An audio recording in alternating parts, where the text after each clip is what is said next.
ప్రతి మనిషి బానిసవుతుంది, లోబడుతుంది. దేనికో తెలుసా?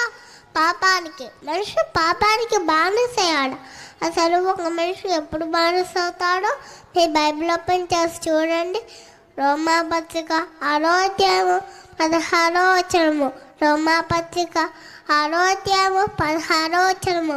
లోబడుటకు దేనికి మిమ్మును మీరు దాసులుగా అప్పగించుకొందురో అది చావు నిమిత్తంగా పాపంనకే గాని, నీతి నిమిత్తంగా విధేయతకే గాని. దేనికి మీరు లోబడుతురు దానికే దాసులవుతురని మీరు ఎరగరా? ఒక మనిషి దేనికి లోబడితే దానికే దాసుడు అవుతాడట. లోబడటం అంటే లొంగిపోవడం. మనంతటా మనమే ఛాన్స్ ఇచ్చి వేరే వారి కంట్రోల్లోకి వెళ్ళిపోవడం. ఈనాడు దేవునికి లోబడే వారు ఎవ్వరూ లేరండి. అందరూ పాపానికే లోబడుతున్నారు.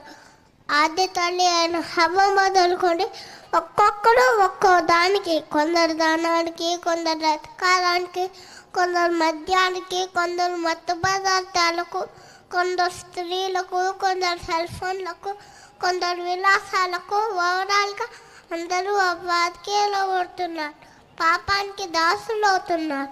మరి ఈ దాస్యం నుండి విడిపించేది ఎవరు?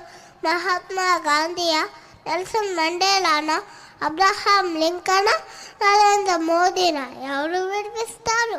ఎవ్వరూ విడిపించలేరు. పాపం అనే బానిసత్వం నుండి మనిషిని విడిపించిన, విమోచించిన ఏకైక వ్యక్తి నా క్రీస్తు యేసు మాత్రమే. ఆయన ప్రాణత్యాగం ద్వారానే, ఆయన పవిత్ర రక్తం ద్వారానే మనిషికి పాపం విమోచన.